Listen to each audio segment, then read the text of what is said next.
Hey guys, what is going on? Welcome back to my Robinhood portfolio. As always, want to thank you guys for all of the support on the channel. Immensely appreciate it. If you guys like the content, if you like the video series, feel free to like, share, and subscribe.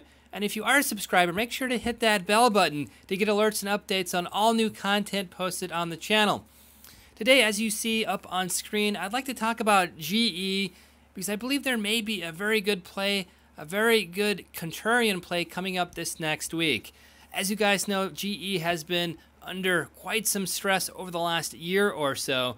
While the overall S&P 500 has risen 20 to 30%, GE has done the opposite and has actually decreased by 30%, down almost 31% over the last year. And over the last 5 years, you can really see that characterized here, getting up to a price of almost $31 or so, just breaching $31, then plummeting all the way down to below $20 at one point. Currently rebounding a bit here, $20.56. If you take a look at the last month, you can see that here. Falling down below 20 and then rebounding a bit here, but still down 30 to 31% over the last 1 year. If we go to the bottom, just to remind you guys, GE is a very large company. In the middle there, you can see the market cap is $178 billion currently, but just last year, this company was the 13th largest U.S. corporation, so it's a massive company, and it has its businesses in almost every single market sector you can think of. On the bottom there, you can see multinational company, conglomerate corporation, headquartered in currently Boston.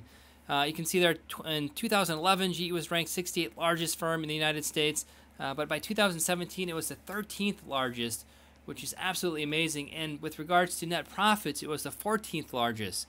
So it's a very, very large company. You can see the earnings there. It has respectable earnings, but they have been coming down quite considerably from where they were peaked back in 2008, 2009 or so. And a lot of this has to do with the direction the company took. GE back in the 80s had an iconic CEO, Jack Welch, really raised the stock up during that particular period of time. Unfortunately, Robinhood does not go that far back. In the 90s as well, and then entering into the 2000s, it really started branching off into all sorts of different environments. As you guys know, GE has a very large portfolio of companies. It does everything from make jet engines to MRI, medical equipment, to light bulbs, originally founded by Thomas Edison. So it's a very large company with a very large and strong track record as well, all the way back in 1889, Thomas Edison moving forward, one of the first stocks on the iconic S&P 500 index. So it's a very influential company. And really, if you take GE out of the S&P 500, the S&P 500 is up probably 40% or so. That's how much of an impact that GE has on that particular index.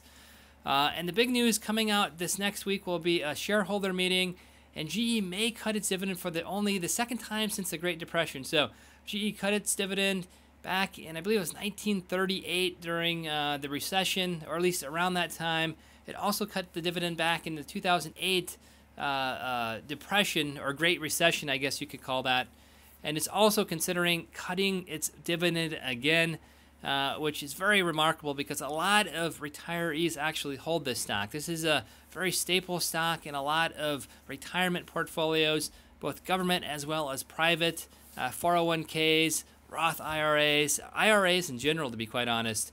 So this is going to have a very, very significant impact on those investors. And a lot of the investors have been holding steady with GE, but if there is that dividend cut, I can see a lot of folks dropping this stock, and I do believe this stock is going to pull back even further. I would say probably in the $14 to $15 range. That's how considerable I think this pullback will be with GE. But given, again, that I talked so much about how it's an iconic company, it's a long-standing company, up until just a few years ago, it was a very profitable, a very large company.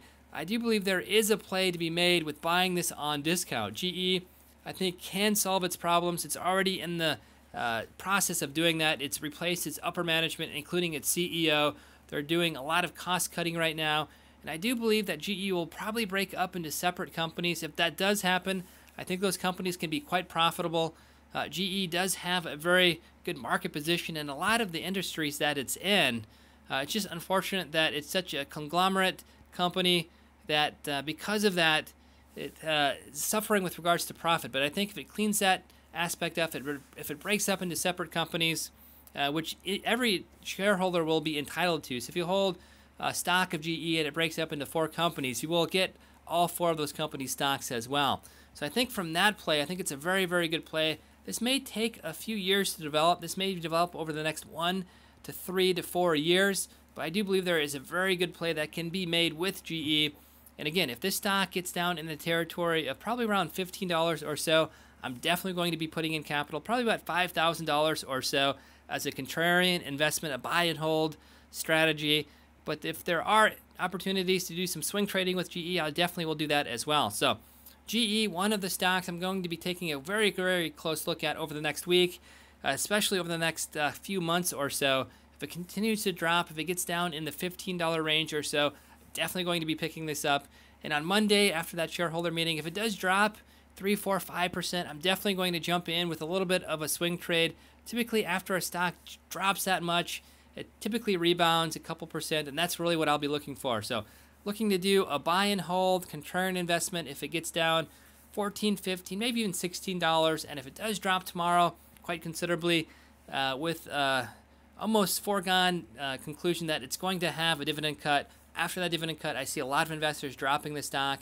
If it does decrease by 4 or 5%, I'm definitely going to pick up some shares to try to do a little bit of what they call a dead cat bounce, a little bit of a pullback, and then rebound, and then hopefully I can kind of time that nadir out. Very risky play, but that's what this portfolio is all about, making some non-traditional plays, having a little bit of fun with some of the capital I have in the portfolio, and doing some different types of strategies. And contrarian investment strategies are viable.